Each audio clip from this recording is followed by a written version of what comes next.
The NFL regular season is wrapping up, but there's still time to get in on the action with FanDuel, America's #1 sportsbook. Right now, new customers get $150 in bonus bets guaranteed when you place a $5 bet. That's $150 in bonus bets, win or lose. The app is so easy to use, and there are so many different ways to bet, like live same-game parlays. Find bets in the new Explore tab. Make a parlay in the Parlay Hub, the best way to find popular parlays, and more. So visit FanDuel.com/247 and make your first bet a layup. FanDuel, official partner of the NFL.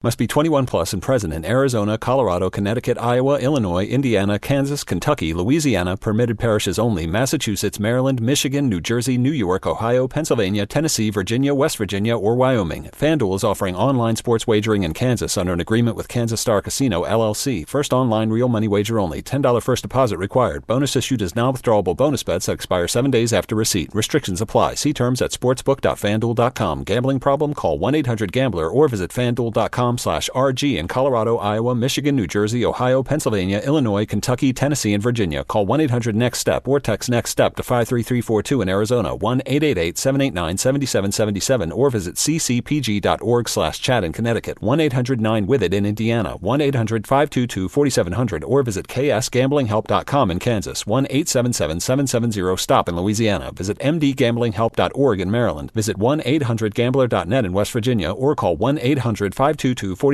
in Wyoming. Hope is here. Visit gamblinghelplinema.org or call 800-327-5050 for 24/7 support in Massachusetts, or call 1-877-8-HOPE-NY or text HOPE-NY in New York, or visit oasas.ny.gov/gambling. Standard text messaging rates apply. Sports betting is void in Georgia, Hawaii, Utah, and other states where prohibited.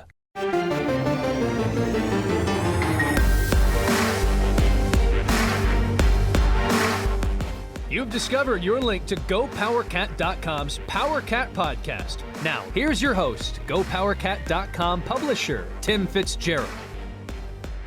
Welcome to another edition of the PowerCat Questions podcast. We are open for business.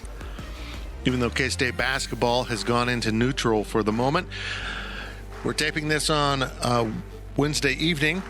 We are shortly before when they should have tipped off, and it is not happening. It sucks. I want basketball, but I get it. I don't want them playing games shorthanded, at least that shorthanded as they did Saturday against Oklahoma State. I kind of feel like if they'd had a full roster the way they played, they might have won that game, but so be it. No Iowa State, Kansas State game on Wednesday, and we will find out if they go to Texas on Saturday. I would tend to guess as I sit here today, that will not happen either. Tim Fitzgerald, Zach Carlson, and Ryan Gilbert, and we are sponsored by The Fridge. Make sure you stop into The Fridge next football season when you come to town, but that won't be on the first weekend of September. If you're in Manhattan for a football game on, what's the date, Zach? September 4th? That is correct. I got that correct. You're in the wrong damn place. Kansas State has moved its season opening game with the Stanford Cardinal to Dallas, Arlington, to the Jerry Dome, AT&T Stadium in Arlington, and they are receiving a giant stinking paycheck to do so. We'll get into all of that and why they did it and what we think about it, and along with many other questions from Wabash Station on this edition of the K-State podcast you can't miss. Well, you can miss it. Then you won't get in trouble. I mean, it's not like, it's, just listen. That's all I'm trying to say. Gilbert, just tell everyone to listen. Just tell everyone to listen. Listen. Thank you. See, it was really definitive there by Gills. That was precious. Yeah. Our segment sponsors are Tanner's and the High-Low. Support your local businesses. Come on in to Manhattan whenever you can and get to the Fridge and Tanner's and the High-Low. They get their booze from the Fridge. You should too. Okay, guys, let's just dive in here. I don't know. Who's asking the questions? Gills? Gills can ask. Oh boy, I'm back on. We tossed it into Gil's lap. Send it to Gills. Take it away, Ryan Gilbert. All righty. First question of the podcast from Ema Wildcat 82. Will AT&T Stadium allow full capacity for the September 4th game against Stanford? Is this part of our season ticket we rolled over to 2021, or do we get to buy it again? Okay, a lot of things going on there, and a lot of things just kind of under the umbrella of moving the game that we're going to touch on. We're not going to answer multiple questions on this. First, it won't be part of your season ticket, and here's why. The season ticket will still have 7 home games. They have 2 other home games on their non-conference schedule. And 5 Big 12 games are in Manhattan next year. This actually solved a problem for Kansas State. Here's why. The ticket prices are based on 7 home games. Next year, 2021, next season, they were going to have 8 home games, and that would have meant they would have had to raise prices. And you never win when they raise the prices, Zach. You want to know why? Why? Because they never go down. They would have raised them for 8, and then next year it would have been 7, and they would have stayed the same. I know how they work because I would do the same thing. So it stopped them from having to raise home ticket prices, season ticket prices for next year. They still have 7 games. That'll be your ticket. If you rolled over, that's what you're paid for. This game is different. This will now be an add-on ticket, and you will be able to, based on your donor points, the same thing that affects your seating at Bill Snyder Family. It'll be based on that. This is considered a K-State home game. In fact, they'll manage the game. It'll be the band, the PA, all the videos will be K-State. It's all part of a K-State experience in Arlington against Stanford. So I get that some people are upset. I know local business would like them to be here, but they'll still get the normal number of home games, whether you're a fan or a business. You'll still get 7 games. And now you have the option of going to Arlington for a game, and that opens up a venue for a lot of fans that are south of here that now will have a game closer to them. There are a lot of K-Staters, not just in the Metroplex, but all over Texas and Oklahoma and, just down there that maybe want to go down to Dallas. So it's good for them. I don't know. Zach, give me your thoughts overall. I feel like I left out part of that question at the first part or something. I can't remember. No. Will it be full capacity? Who knows? I hope so. Yeah. I hope so. I hope that it's full capacity by then.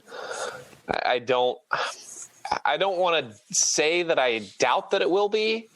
I want to remain hopeful, but knowing just what it's doing to this basketball season right now, this virus, I'm not holding out hope. But there will at least be 25% probably. I don't think that's going to change. So if you want to go, you might have to pay a little bit of a premium, but in the end, you can probably still go if you really do want to go. Yeah, we can't tell. Get vaccinated if you get a chance, and maybe we can resume life as we knew it.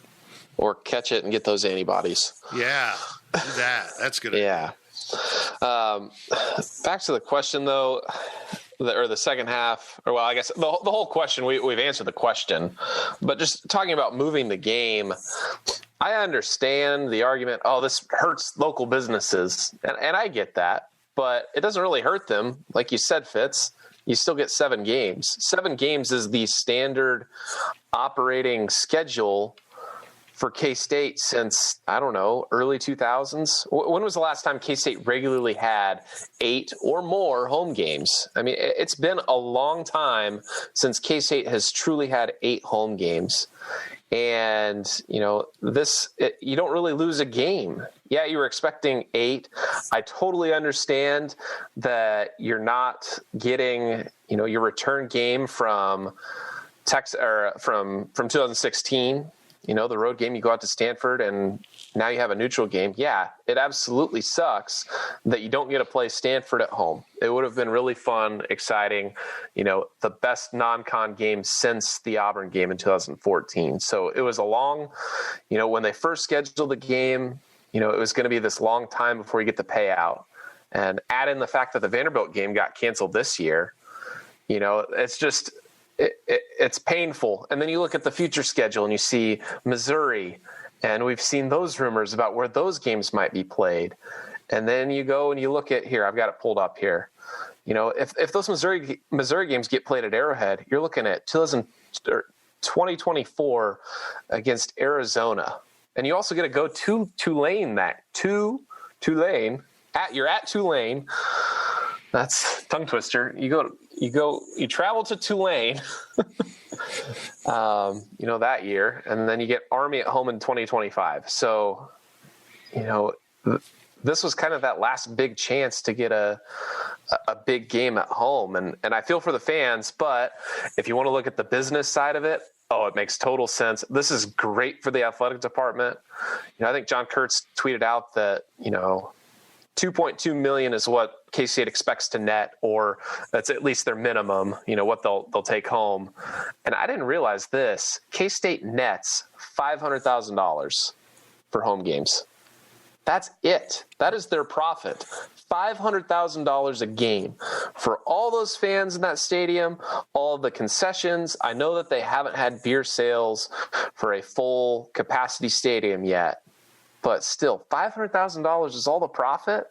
Yeah. That's shocking to me. When you calculate the expenses and how much you make, that's kind of shocking to me. And the fact that you can quadruple that or even more, it's a no-brainer move, especially in a time like this. If there wasn't a pandemic right now, and if athletic departments weren't hurting right now, I could understand more of the argument saying, hey, I don't like this move. But the fact of the matter is, you're playing this game in your largest, graduate base outside of the state of Kansas and Dallas. This is, if you're going to have a neutral site game, you want to have it in Dallas. Las Vegas. At least if you're K-State. Las Vegas. I hear you, Fitz. Las Vegas. There's only one or two grads there, I think. All right. Las Vegas. Yeah. And even if you're mad about this, I know that people are like, I wouldn't go to this, if it wasn't in Dallas, because I'm in Dallas. But man, the way that K-State graduates get jobs after they're done at K-State, they go to Dallas, you can go to Oklahoma City. All these metros they go to are pretty much in Big 12 country. You really do have it pretty good as far as travel. If you can't make it back to Manhattan, you can make it up to Norman, Stillwater, Austin, Waco, probably not Lubbock, but definitely Fort Worth. If you're a DFW K-Stater, and you're not going to the TCU game every 2 years, what are you doing if you're not going to games? So I mean, I don't see it as a big deal to play one more game in DFW. I don't either. I when you calculate the money in, which is a big part of this. If you just look at it without thinking of the revenue, I get why some people are upset. But once you realize that it's a $2 million difference probably in the budget, roughly, you go, yeah, okay.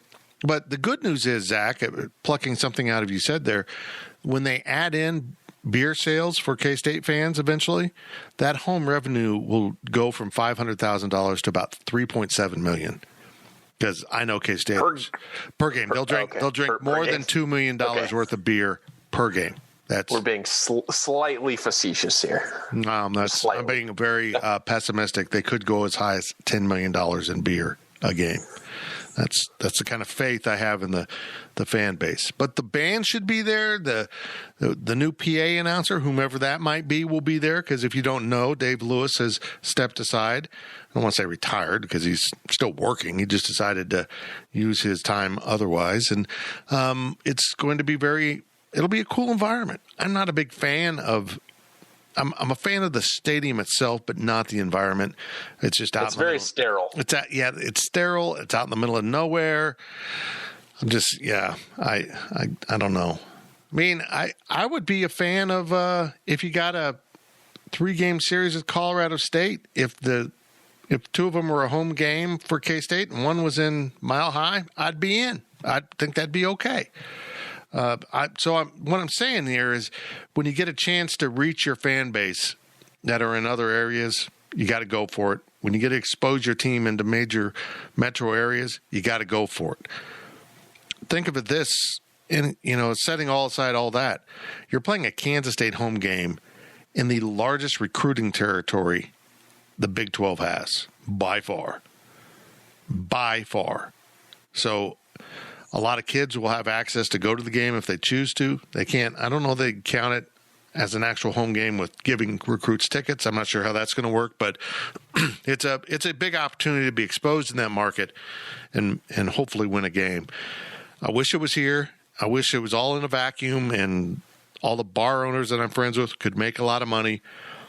But that $2 million is significant. And you can't calculate anything without putting that into the equation. Gills, as a guy that thinks of things from a student perspective, does this suck, or is this a fun road trip to have right out of the gate in your college school year next year?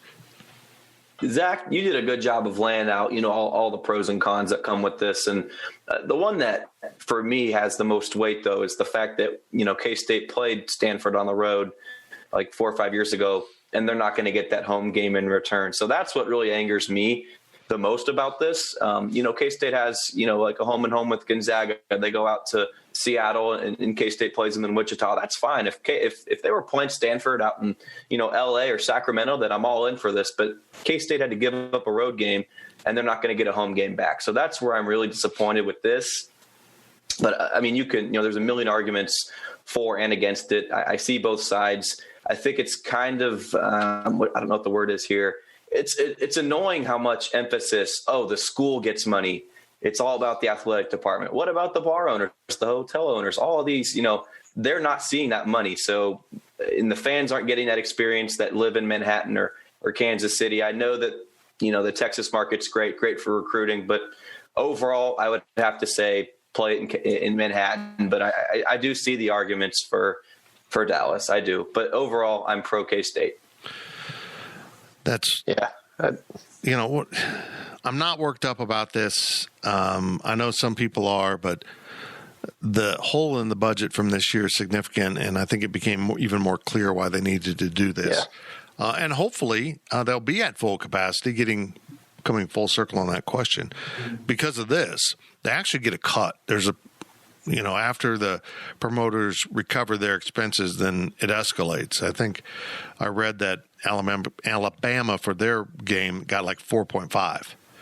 So this could be more. Like if you can sell this out, if K-Staters can overrun the stadium. I know Stanford won't bring anyone.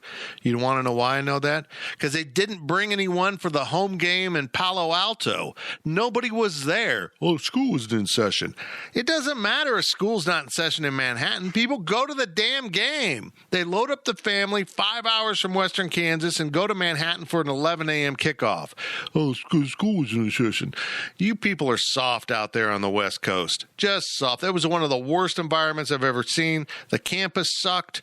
The band, I know it's kind of a shtick, but actually it's kind of making fun of the pageantry of college football to have a crappy band like Stanford has, the joke band. Oh, I want to kick their butts. I don't care where it's at. They can play this game in Africa, and Michael Beasley can be the white hat official. I don't care. Let's play this game, and if K-State makes more money kicking their butts in Arlington than Manhattan, bring it on. Sign the check, and I'll deposit it in my account. I mean, this game, kind of getting back to the whole business aspect of it, at least local businesses, this game was going to be a bonus anyway. Mm-hmm. It was going to be a bonus. They're going to get 7. If you get 8, great.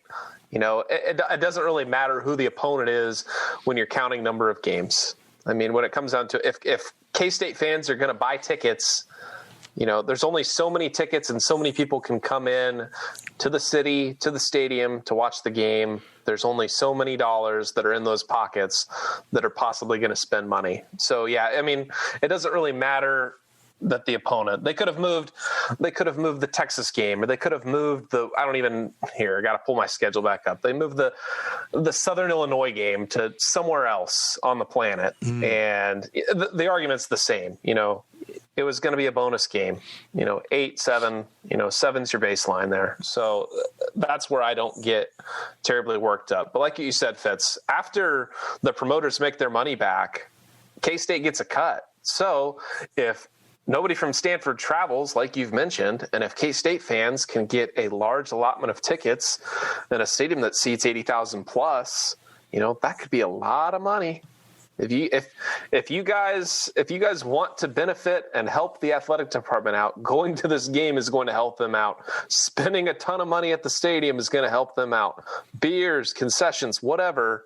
Spend a bunch of money at this game because K-State is going to get a big cut at the end of the day if you do so.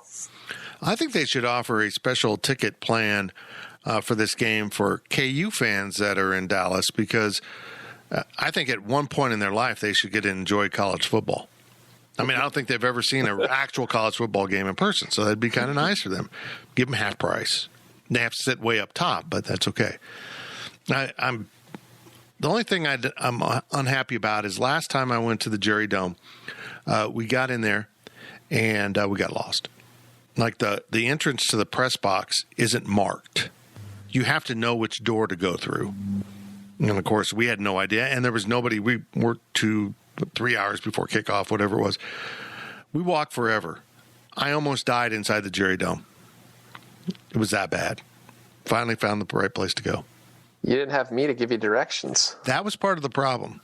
I will have you next year for this game, so I will feel better about things. Which is funny because I actually have been inside that press box on a tour, so I could have gotten you there somehow. I don't know, man. It was so weird because the entrance is like off the concourse, and then you go through this back stairs of an unmarked door. So like trying to get into a secret pizza restaurant in Vegas? Yeah, that one. Hey, yeah. I think the Southern Illinois game needs to stay, but the other non-conference game, we could move that one.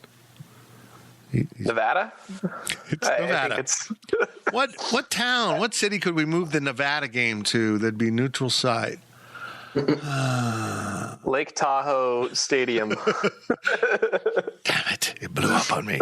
That will do it for the first half of the PowerCat podcast. We're going to do this again later in the week. We hope you'll tune in, as we had some great questions here, and the Stanford thing popped up, and we really wanted to dig into it. We'll be back on the other half with more from Fitz and Zach and Gills, and we're sponsored by The Fridge. The PowerCat podcast will be right back.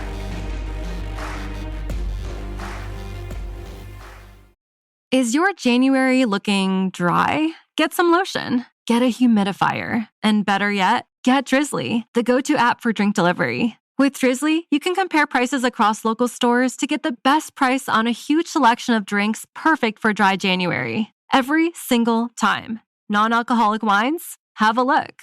Ready-made mocktails? Grab a straw and order them up. Beer without the alcohol? Yep, take your pick. You can find all of them here, in the app, in that phone that's in your hand.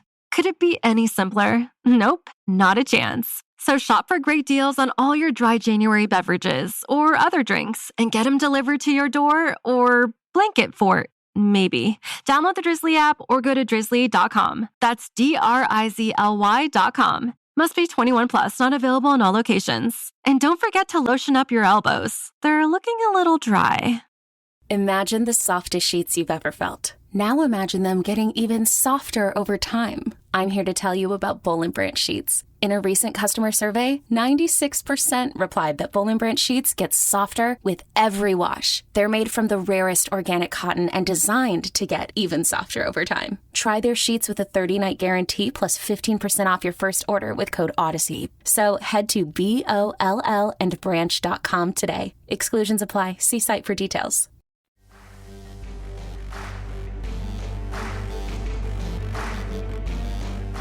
We now send it back to the PowerCat podcast. Welcome back to the PowerCat Questions podcast, number 1 of 2 of the week. We had enough questions to parse this out into 2 parts, and we hope you enjoy that.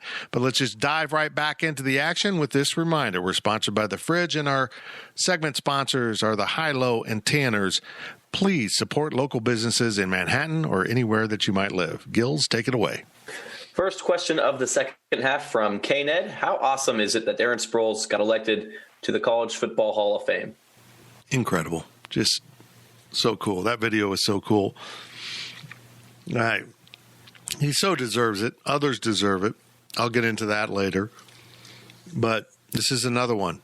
This is the third player and third coach. And I know K-Ned knows the three coaches, and I admire anyone else out there who can, off the top of their head, list those three coaches. One's Bill Snyder. That coached at K-State that are in the College Football Hall. But he is the third player, but only the second player from the Bill Snyder time. Of course, Mark Semino's in, and Gary Spaney, pre-Snyder, is in the Hall. There's so many other guys, but Darren deserves it. Darren's a special guy and a special player, and it's really cool for the program. We've got more questions about this, but it's completely deserved. You know, if you look back, especially at the Snyder era of players that, you know, if you had to make a top 5 of players that should absolutely be in the College Football Hall of Fame, I mean, he's probably either 1 or 2. I mean, he's clearly, you know, earned it, and he's at the top of the list of people that should be next, so to speak, to go into the Hall of Fame. Absolutely. Next question from K-Ned again. How much more awesome and what kind of statement about Bill Snyder's program is being made that Sproles happens to go in with 2 people he took part in beating soundly, Bob Stoops and Carson Palmer? That's pretty cool. To be honest, I didn't ever look at the full list. I knew Coach Stoops was going in. Added Tony Romo to that too. Yeah, they did beat them. Yeah, it's crazy thinking about that era, like that 2002 season. All of the players that, you know, K-State played against. I don't know if Troy Polamalu was still there in 2002, but he was there in 2001. You know, you throw in Carson Palmer, you know, Tony Romo. There's a ton of guys that K-State either played or K-State even played in Manhattan, you know, that are these legends. So it's cool to think about, you know, how significant that era of football was, you know, across all of football, you know, college and pro, and just how K-State played a role in it. I don't know what Tony Romo's numbers were at Eastern Illinois. I know he was really productive, but I don't think they won the national championship. I was a little surprised by his inclusion, but I've shared this story before. But I remember speaking with Bobby Elliott, the defensive coordinator at the time, about the game with Eastern Illinois and, you know, how to get your team up, you know, because it was a mismatch, and it ended up being a mismatch. And he goes, Fitz, their quarterback's legit. I'll never forget it. He said he's going to play in the league. Absolutely going to play in the league. I'm like, well, what? And then he came in and kind of stunk, but Coach Elliott was right. Tony Romo was pretty good in the league and pretty good in the commentating box, although I wonder if he did a remote game, if he could stay focused on the topic.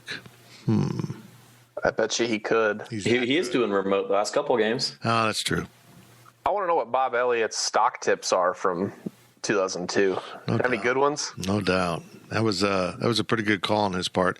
And you could see that he was pretty good, but back then those games were just such a mismatch. It's amazing how the FCS level, which was one AA that back then, has closed the gap. They really are getting more players. They're doing a good job selling that you can come in and play rather than go sit on the bench at a, you know, FBS program, whether it's Power 5 or not. They've done a good job of recruiting players to that level, and the level of play has risen dramatically since then.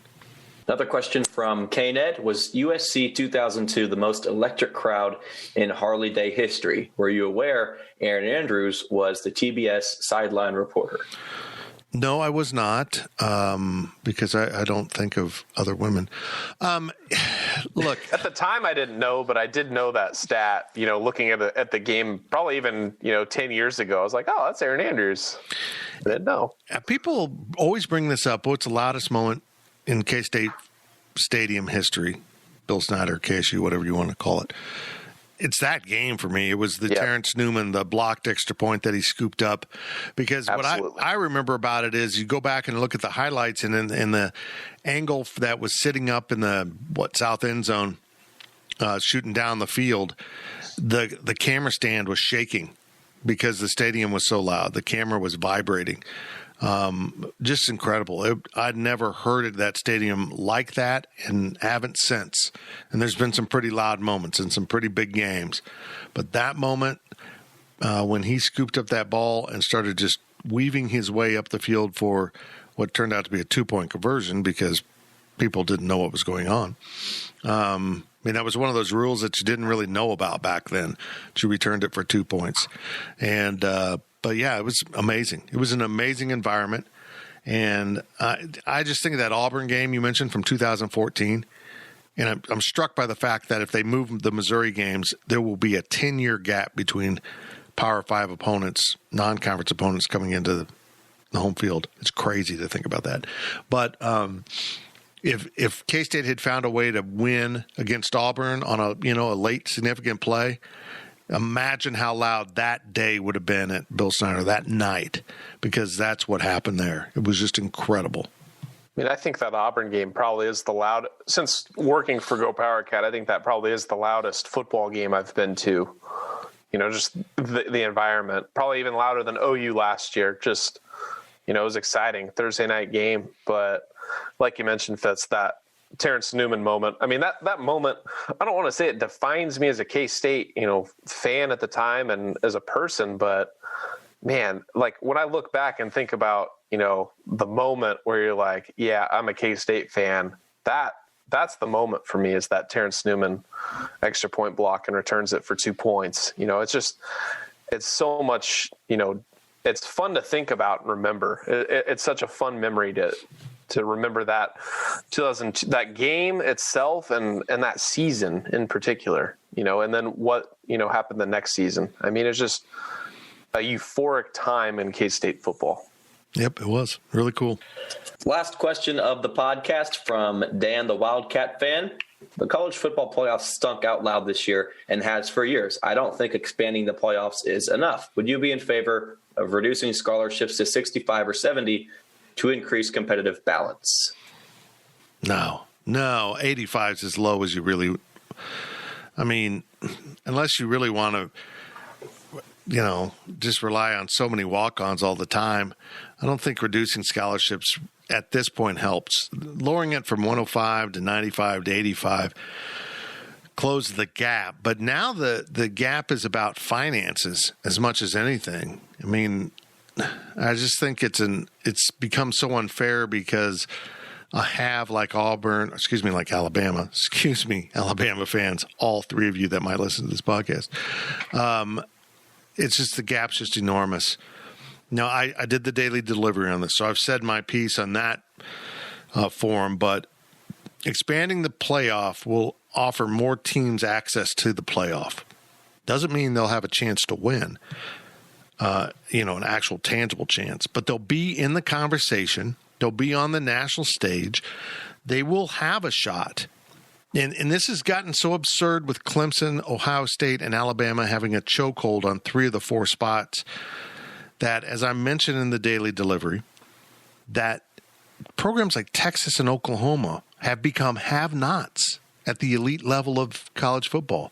Think about that. Think about how stupid that is. It's crazy. All 5 Power 5 conferences should have a seat at the table in the playoff. If you win one of those conferences, you're in, period. And then the best of the rest gets another spot. So go track down Joel Klatt on Twitter. Look up his plan. I think 8 is enough. He argues it is not enough because that only leaves you 2 more spots. And he would like to see it mimic the NFL playoffs with 14, meaning your top 2 seeds do get buys and everyone else plays that first week.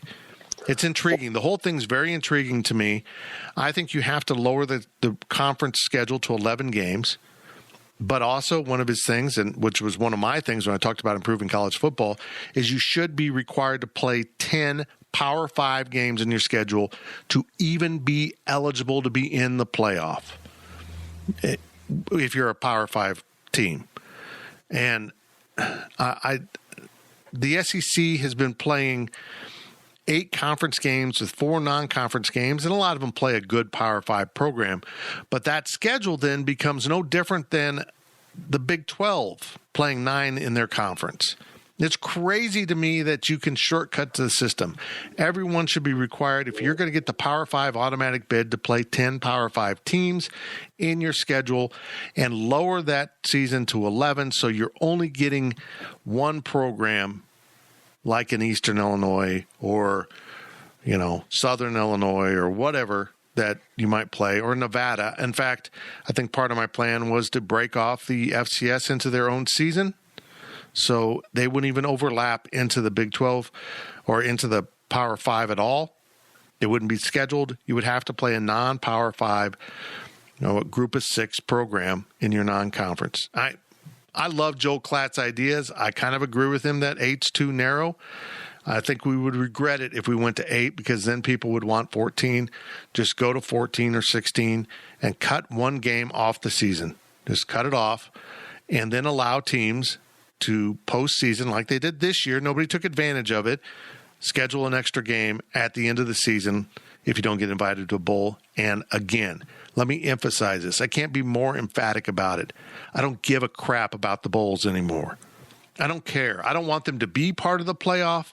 If they want to go do their own thing, like the NIT, go do it. But the top 14 teams are going to the playoff, and if you want to take the best of the rest for the Rose Bowl, have fun. If you still want to play the Potato Bowl or the Knee-High Socks Bowl or any other bowl you want to come up with, great. Yeah, go ahead and do it. But the top 14 are going to a playoff. That's how the game's going to be played from now on. When you started selling your name and changing things like, move the Rose Bowl to Arlington. I'm done with you. I don't care. There's no tradition. There's no honor. What they're protecting is someone's business, which might be a foundation.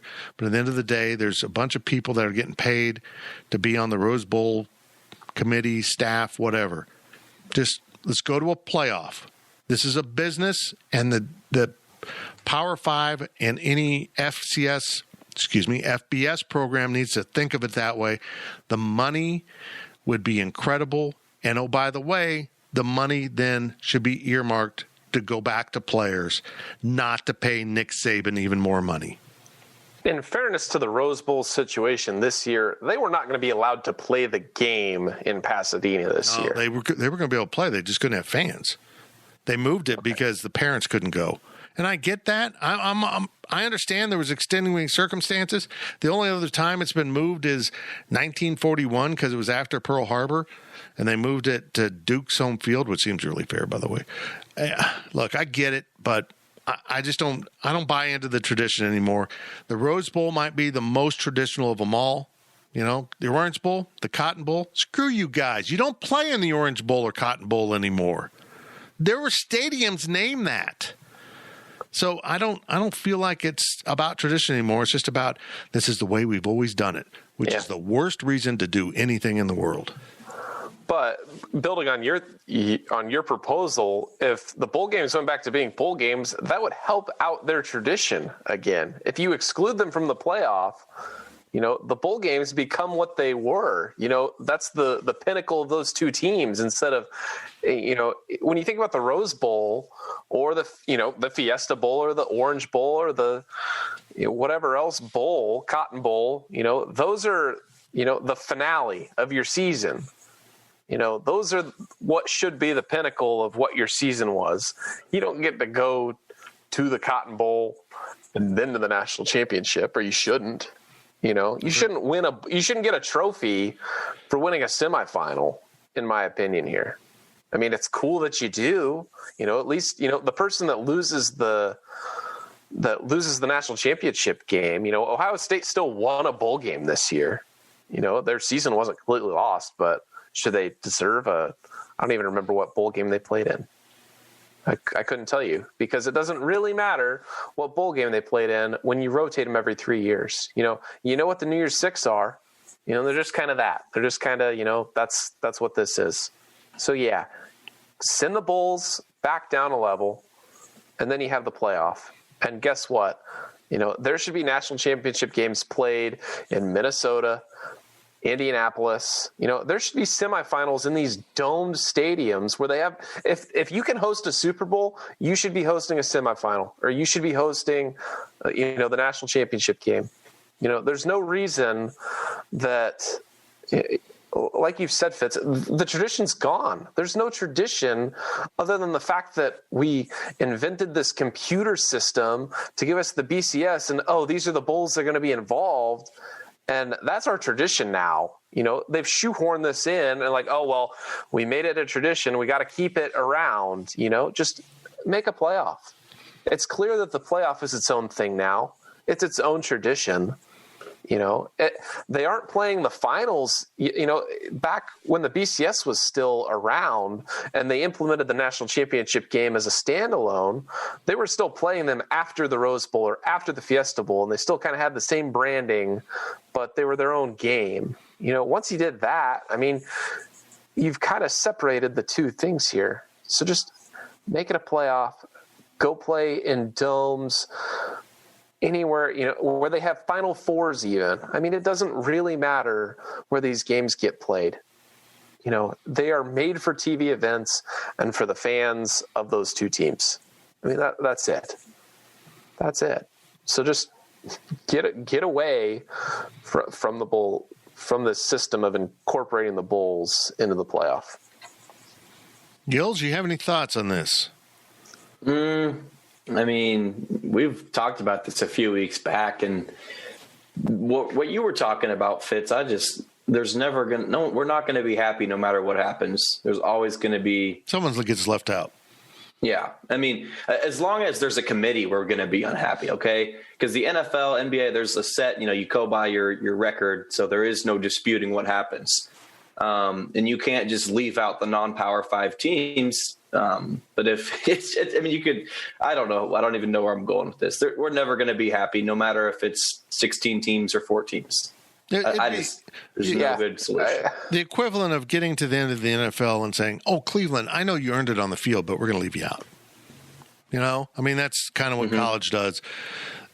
This will really, if you go to the full-fledged 14, if you're arguing whether you're one of the top 14 teams, if you're in and you're anything below 8, just be thankful you're in. If you're 15 in the country and you don't think the team in front of you at 14 is better than you, I'm sorry, man. You're 15 in the country. You were nowhere near a conversation before. It's just like the bubble in the NCAA tournament. You can expand, there's always going to be a bubble. As long as there's a subjective element to making the playoffs or making the NCAA tournament, if it's always going to be subjective, somebody is always going to be, quote unquote, left out and feels like they were shorted, what their season could have been. And it's just too bad. But at least right now, you can't argue with me that Texas A&M wouldn't have, shown up better than Ohio State in the final or Notre Dame or whoever else. It's ridiculous that we have this argument that, the people that are against expanding the playoff because, people are going to be upset anyway. Well, at least 5 through 8 right now at least deserve a chance. They don't even have a chance. The Big 12, the Pac-12, they didn't have a chance this year. And I kind of want to move on to kind of pivoting to kind of what you said earlier about money, Fitz. As long as these, I don't really agree with the scholarship reductions. I think it would somewhat work. I think you would have a redistribution of talent, but there's no draft in college football. So, you've got to come up with ways. How can we figure out how to reallocate money and talent, and maybe there's a spending cap. I know I'm kind of borrowing this from Formula One, what they're implementing this year, but you can only spend X amount of dollars on your car. That's what you should be able to spend on your football team or whatever. That's interesting. You can't, there's this gap. There really is an interesting parallel here to draw to F1. There's 3 teams that really dominate.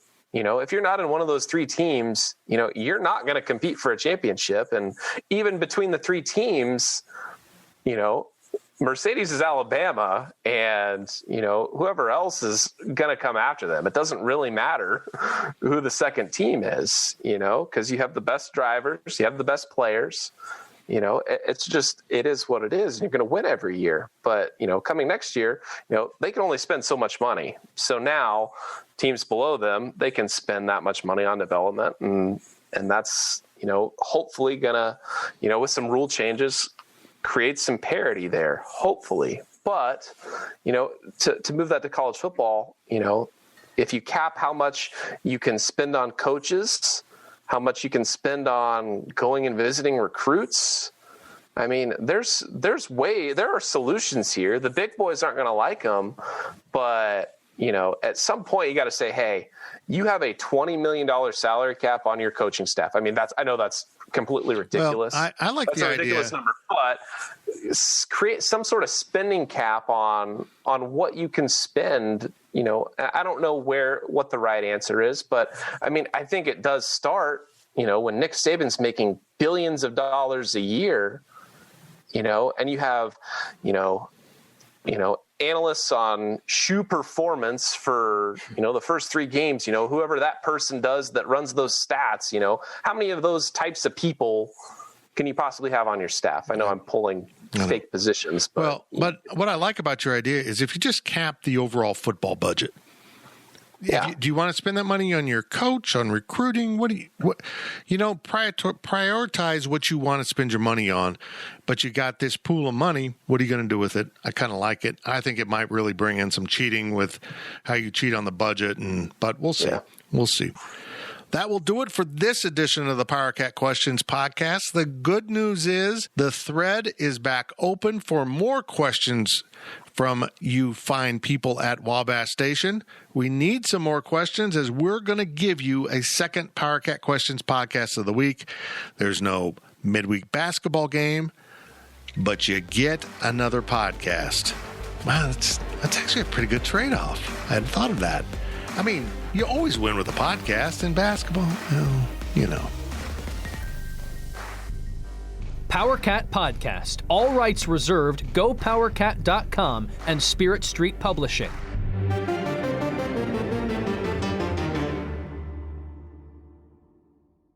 With Blue Link Plus, you can access your Hyundai Tucson Limited remotely.